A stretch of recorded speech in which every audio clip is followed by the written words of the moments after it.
give an agenda and kind of go over some of the things we're going to go over tonight. And if people log on here in a minute, we'll kind of get them caught up, with what we're doing. So one of the things that I want to do is kind of get an idea of what we have left in August. I think we have 3 or 4 more times. I'll pull up the calendar and show you what we have left and give you an idea of what I want to accomplish prior to the end of August and where we want to be. But one of the things that we have worked on for the past couple of sessions are just some critical thinking skills. And one of the things that I'm trying to emphasize in this little mini course, it's called the Foundations, is some of the skill sets you're going to need to have for really any AP class, but specifically AP Psychology. So one of the things we're going to do is just kind of recap some of the critical thinking skills we've talked about, just kind of remind you of what what they are and how they're important and how they're incorporated within the course, and sort of our goals for AP Psychology and some of the things that we're going to work towards as we go into the fall. Then I didn't get to it last week, so I'll start with it this week. And one of the things that I want to kind of talk to you about is free response questions. And one of the things that we talked about a couple of sessions ago is what a free response question is. And I showed you an example of it. I just want to remind you of those action verbs and what it means to write a free response question. And one of the things that we might do in a couple of sessions we have left is take a look at a free response question and, as an assignment, and just get an idea of how to work on it, how to write it, what would it score and things like that. But I do want to remind you of some of the pieces of advice that I've given you and some of the things that you need to focus on with free response writing. Then we're going to get back to content a little bit, and we're just going to review some of the objectives of the unit 2, the biology and the brain. And I'll kind of show you what those objectives are, and it kind of reminds you why this unit's so important to the rest of psychology. Everything else in psychology ties back into this unit, and that's why I'm kind of introducing it to you now. So last week we talked about neurotransmitters, and one of the things that I gave you as an assignment is a couple of things that deal with neurotransmitter activities. So this is something that is asked a lot about on AP exams. And so it's very important to understand not just like what neurotransmitters are, but how do they operate? What happens if you have too much or too little? But also, what are the things that we can take, for example, drugs that might, either block or act just like some of these neurotransmitters, right? So if I, drink caffeine or, drink alcohol or smoke nicotine or took a, some type of painkiller, those have a tremendous impact on how neurotransmitters work in your body. And so when neurotransmitters get messed with, so does your whole perception of how your reality is created, because that's what creates your reality, right? It's all the neuroactivity. So if I mess with that neuroactivity, your reality, the stuff that you think exists around you, also gets messed with, right? So we'll take a look at that a little bit. Also, we have time. I want to just kind of show you, it would take more than the session we have tonight. We're just kind of introduce to you maybe some of the brain structures and functions, just give you a big overview of, the different aspects of your brain and how they connect with psychological activity, right? So one of the things that, if we have time, we're going to look at some case studies, and this is something we started with in research design, like what is a case study?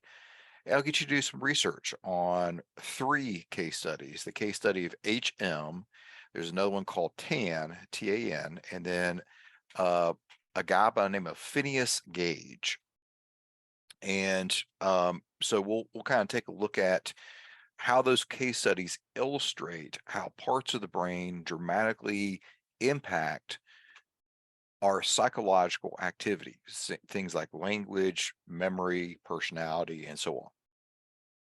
And then I'd like just to, do a little competition. If we have time, we'll do a little quizzes at the end of the session. I don't know if you ever played quizzes before.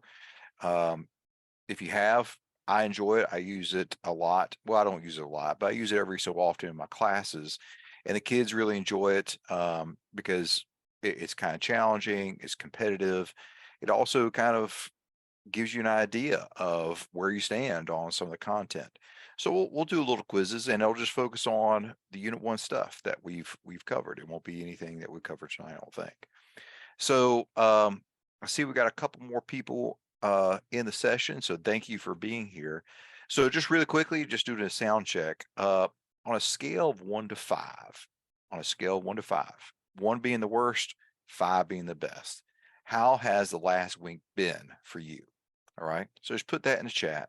On a scale of 1 to 5, how's the last week, the last 7 days of your life been for you? All right. So 5 has been amazing and fantastic. 1 is kind of be dull and boring. Um, just put that in the chat. Let me know how you're doing. And so one of the things that we do in psychology is we always want to do a self-check, right? We always want to kind of stand, do a self-evaluation. And one of the things that we talked about, but one of the things that we talked about is, so one of the things that you always want to do as a student. So all of us are students of life. We are continual learners of life, right? But one of the things we want to do at some point is to think about how we're processing information. So the example I used was, if you've ever watched yourself on film, like if you've ever filmed yourself cooking or playing a sport, or if you're in a play or whatever, you just kind of assess yourself like, man, I could do that better. I need to change this, or man, I did that awesome, or whatever. But if you ever watched yourself doing something and thought about the process of what you're doing, that's metacognition. So within class, within, being in a subject, one of the things that we need to think about is how can we process information better, right? So down there at the bottom where it talks about examples, these are things that, especially if you're new to advanced placement, if you're new to AP classes, or if you're ever in a class that's a little bit of a challenge to you, all right, you want to think about, how do I approach this in a most efficient manner that's going to help me improve, right? So one of the things that we need to think about is, you know, making sure that you have a good strategy, a good note-taking method, a good plan of attack. You manage your time very well. You're spending a little bit of time per night or per day working with it. You always want to do what's called self-assessments. And let me pull up my little highlighter here. So when you self-assess, all right, it's not like you're trying to criticize yourself. I mean, yeah, I'm not asking you, like, it's like when you put on clothes and you look at yourself in the mirror, you're like, man, I look terrible or whatever. That's not what I'm saying. Self-assessing is just kind of challenging yourself, because anytime that you read something, study something, you watch a video or you go through a PowerPoint, your brain's going to make you think like, okay, I've got it all. I know it all. There's nothing more I can do, right? And so your brain's going to make you believe that you're the smartest person in the world until you're asked a question, right? So one of the things you want to do is ask yourself, challenge what you think you know. And that was one of the things we did in our metacognition. Like, a lot of us think that we're good multitaskers when we're not really, right? Or we're believing that we learn faster than we actually do, or that we learn things without context. Those are things we learn that through self-assessment that we're not very good at. And so, I've given you a number of activities so far this summer that have kind of challenged you as you listen to these sessions, as you watch the PowerPoints, as you look at the videos, or look at the notes I'm giving you, and you're kind of going through it and like, yeah, I've got it. And then you try those activities. All of a sudden you start to realize, I'm not I'm not where I need to be, right? But the thing that I want you to take away from, this little, I guess, summer session, whatever we're calling it, foundation session, is these two words. All right. This is one of the most critical thinking skill sets you can have in any class is always ask questions. All right. Now, sometimes it's outside of our comfort zone. And sometimes we feel like, man, this question is going to sound silly. I don't know enough to even know what kind of question I want to ask, whatever. But when you verbalize a question, you're doing a number of things in your mind. First of all, you're trying to figure out what is the problem. Your brain is going to try to pick out a way that you're going to verbalize that problem. And that's a very, very high level cognitive activity. When you try to verbalize something, if someone asks you, how was your day? You have to think, well, how was my day? What kind of adjectives do I want to use for it and all that kind of stuff. That's a very high level cognitive activity just to ask a question. But then you want to kind of, ask a question that in a way that you want to, have some type of actionable, task. So I don't understand metacognition. Can you give me an example? That's something I can act on, right? So I can give you an example. I can explain the process. I can, talk about different strategies or whatever. But the thing that I want you to have going into the fall, all right, as we start the standard course and we jump into content and we're going to move through, all 9 units, I want you to ask questions, all right, because that means that you're engaging with content. You're aware of not just what's being presented to you, but you're aware like, I'm not comfortable with this. I'm not processing this the way I can understand it. So I want to ask a question about it. Now, here's the thing. When I've gone to become an AP reader, on the very first day of AP reading, we train. Okay. So we all come to a central city last year, or excuse me, this year it was in Tampa, Florida. And the first day, there's 1,000 people in a room. We train. And one of the things that we do is all make sure that we have these general considerations. So one of the things that you need to kind of have just in the back of your mind as you write for your response questions, okay, is that spelling and grammar mistakes do not reduce your score. So it's okay if you don't know how to spell acetylcholine. It's okay if you don't remember how to spell amygdala or whatever. That's okay. Just make sure that the grammar, remember, grammar is the rules of language, okay, that's close enough to the reader can understand what you're trying to say. Now I'll come back to that in a second. But also that, sometimes you'll have, 2 or 3 parts to a free response question. So for example, you'll get a concept application and it'll have a part A and it'll give you, 3 tasks, and then it'll have a part B and it'll give you 4 tasks. So what it's saying is that, as you're writing, make sure that, and you don't have to put letter A. You can just refer like in the first part or whatever, but it doesn't hurt. Just put a little A right next to where you start writing your response and write your response, and then put a little B and write your response out there. And this helps the reader, but also kind of keeps the task that the free response questions asking you in order. Okay. Now, the other thing, let me erase all my scribbles here because I know it's kind of getting distracted. But one of the other things that I just want you to be aware of, but one of the things we've emphasized in the past couple of sessions is the role of context. All right.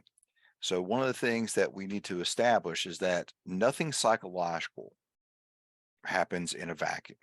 So every thought you're having right now, every feeling or emotion that you're having right now, every behavior that you have right now, from just sitting there, if you're playing with your hair or you're picking your nose, whatever, nothing happens in a vacuum. There's always a before and an after, right? So anytime that you see a person, you see an event or whatever, you see it in context, the setting, how many people were there, what's the roles, what were the, sayings or what was said, what were the conversations, what were the interactions. everything's in a context. So the reason why I bring this up is because the free response questions establish context. They give you a scenario. So everything that you will write will be in that scenario. Okay. So one of the things that you're going to, if they mention, like in my free response question that I graded back in June, the central character of the scenario, his name was Steve.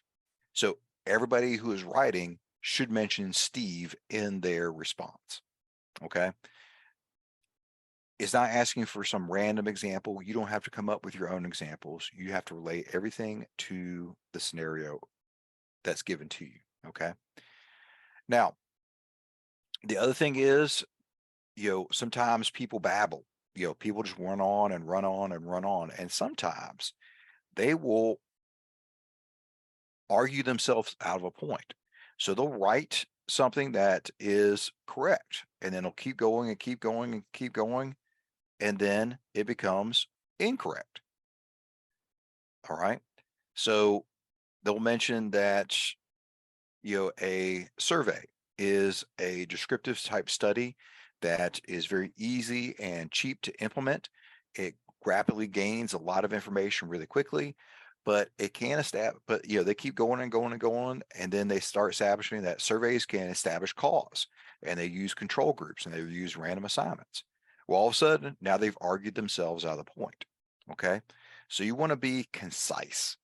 Okay. You want to make sure that you do not argue yourself out of the point. Okay. So also make sure that you address details from the scenario. So if it's at a skate park, if they're at a concert, if they're in a debate, or they're in a sports game, or they're in a school play or whatever, you reference those things within your response. So those are things that we are trained to do. Now, that being said, here's some advice, and this is just from me. This isn't from College Board. This is just from mistakes that's, in the past 6 years of me grading AP psychology exams. These are just things that I would suggest to you. So as we go into the fall course and we start getting ramped up and we start writing free response questions regularly, these are things I want you to think about. All right. Just have in the back of your mind. Now, one of the things that for right now, you're going to have to write your free response questions on the actual AP exam in May. So you'll have to sit down with pen, use a black or blue ink pen. So you want to make sure you're working on your legibility, because if you're writing, like my handwriting, you can kind of see as I'm, mouse writing and so forth, my writing is pretty bad. All right. So one of the things that you want to make sure is that if it's difficult for you to understand what you're writing, you have to think, is this person that I've never met before and will never meet again, is this person going to be able to read what I wrote? The other thing is, you don't want, we call it word salad. It's just throwing terms. Okay. You come up with you know, you see a free response question, and all of a sudden you start throwing all the terms from the unit that you possibly can think of. So if I'm asking about, what a survey is, and you start saying case study, longitudinal method, correlational coefficient, mean, median, mode, standard deviation, inferential statistic, you just start throwing out all the terms you can remember from that unit. That's what we call a word salad, and it doesn't do anything for you. All right.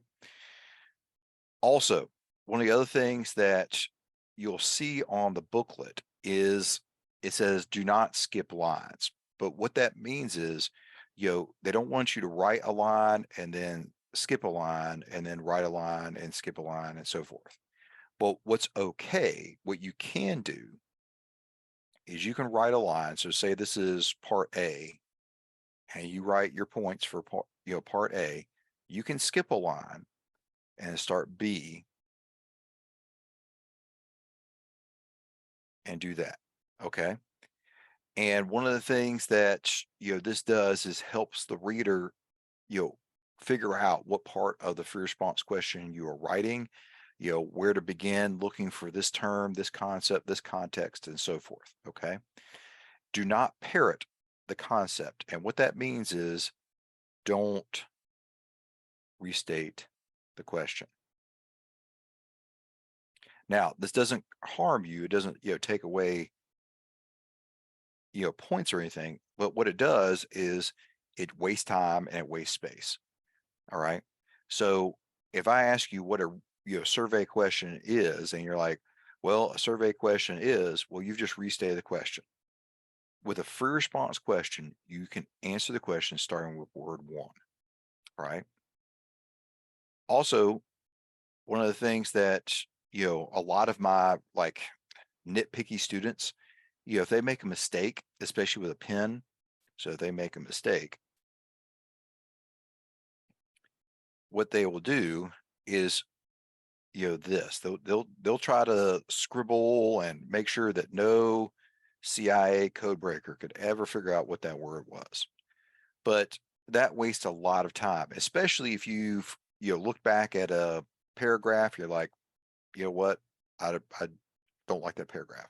So if you make a mistake, just strike through it. Or if it's a whole paragraph, like you wrote a whole paragraph, you're like, nope, I don't like that example, I don't like what I wrote, just write a big X through it, and that's it. Okay. The other thing is, don't write in the margins. Okay. So they give you a little booklet that you can write in. And a lot of times towards the end of the page, students will start writing in the margins and kind of write up here, and they'll make like a little circle around here, and they'll write up all over here, or they'll draw arrows like, hey, draw here or read here. Readers are just trained just to read what's in the box. All right. So if you scribbled something in a margin, we don't look at it. Okay. And that's it. So that's there for you. I just want you to have that in your mind. And like I said, either this session or this coming week or the following week, we'll take a look at a free response together and just work on it. We'll just, see how we do, and what are the things we can work on. And we will doing this, regularly as we go into the fall, as we go into the, regular foundations course. And this is where we kind of ended up last week. We were talking about some of the reasons why it's so important to study, the brain and biology. And one of the things that we were talking about here, see if I can make this larger. Here we go. One of the things we talked about is what's called plasticity. And this is an incredibly important concept and ability. I actually call it an ability. So this is an ability of your brain to change its whole wiring based off of your experiences. All right. So this is how your brain biologically adapts. Okay. So anytime you have an experience, anytime you try something new, or you find a new way to get to your favorite restaurant, or you try new food, or you meet some new people, your brain will actually rewire itself. And the thing is, it is highest, or this ability is highest when you are young, especially as a child and teenager. So the younger you are, the higher plasticity is. All right. As you age, okay, so as you become older, like me, your plasticity declines. That means your brain literally becomes harder. It means that it's harder for the brain to rewire itself. And what that means to you is that it becomes harder to learn something. So one of the things I've always wanted to do is learn how to play guitar.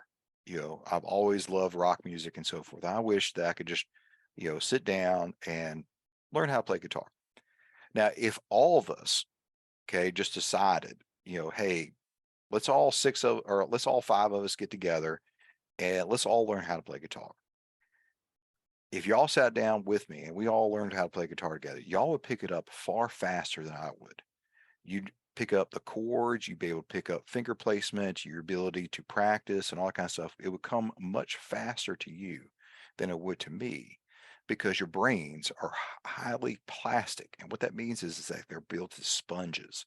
They just have a lot of cognitive potential. So they take up everything. So that's why it's important to understand if you're going to learn something, learn it while you're young, right? Because as you age, it literally becomes harder to learn, right? It becomes a lot more difficult to learn. So, how does your brain do that? How does your brain, you know, become plastic? And what's this whole thing about the brain? Well, one of the things that we mentioned is that your body has two communication systems. Let me back up just a little bit here. So there's two communication systems within your body. Okay. You have the nervous system, which is your body's instant messenger. So as soon as you touch something, as soon as you see something, as soon as you hear something, you process it, right? But then you also have what's called the endocrine system. The endocrine system is, your hormone. If you ever heard of hormones, your development and so forth, this is your body's slow communication system. All right. Now, here's the thing. These two systems work together. They work simultaneously and they work all the time, even when you're sleeping, especially when you're sleeping. Okay. So, one of the things we need to understand is how do they work and how do they work together. So, if everything that you know, everything that you feel, is everything you think, and then everything that you do is contained within your nervous system. All right. So, everything that you are is in roughly about 3.5 pounds of nervous matter, right? So if you pick up something that's 3 or 3.5 pounds, I don't have anything that's 3.5 pounds right here, but if you ever pick up a cat, like I've got a couple cats, if you pick up your cat, that's around 3 to 5 pounds. That's about how big your brain is, and that's everything that you have been, everything that you are, and everything that you will be. That's amazing, right? So how does it all work? Well, there's three categories of neurons within your. Well, let me back up. Let's do this one at a time. Within your body. All right. The first one is called the sensory neurons. So one of the units that we cover, as a matter of fact, I guess it's the next unit. One of the components is sensation. So if you can think of your senses, like your ability to touch, your ability to see, your ability to hear, your ability to smell, all of those are carried into your system. So this is something that um, you think of as in. So all neurons are one-way streets. Okay. So one of the things, let me back up just a little bit here and just give you, there's probably more information that you need right now, but it's important. So all neurons are one-way streets. They only transmit information in one direction. All right. The second is that it is all or nothing. Either you sense it or you don't.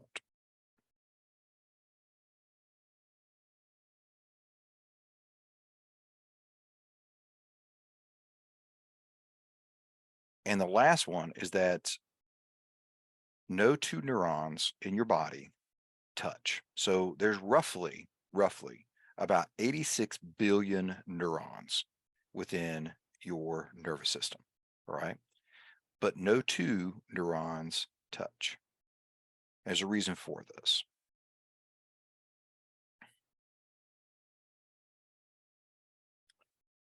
So as you see something, information is going to go through your eyeball, is processed in your eyeball, and sent back through what's called an optic nerve.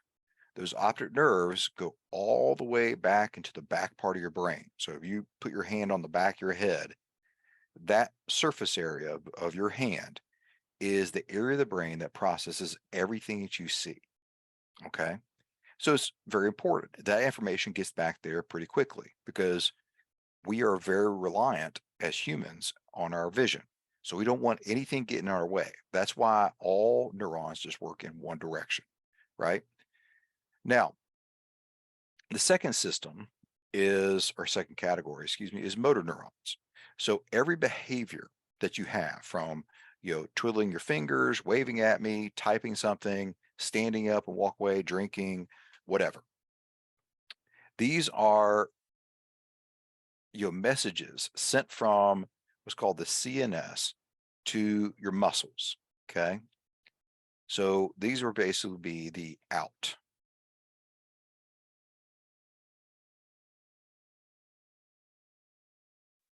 All right. So think about carrying messages out. So as your brain makes a decision, that decision is carried out by your motor neurons. So if you want to wave at me, if you want to type a response, if you want to open a drawer or get up and walk out or whatever, all those things are carried out by motor neurons. Now you see this word, or excuse me, the three letters CNS. That sounds for your central nervous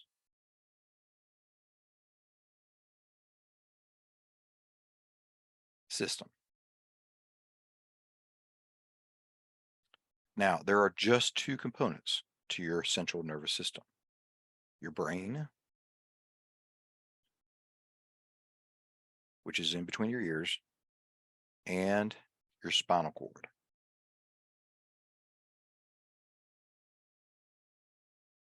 Not your spine. Your spine is a bone. Actually, it's a bunch of bones. But a spinal cord is about a finger. It's about the width of your index finger, and it goes up between your vertebrae up into your brain. Okay. Those are the two components. Those two components are made up of the third type of neurons called interneurons. Now, the prefix inter means between.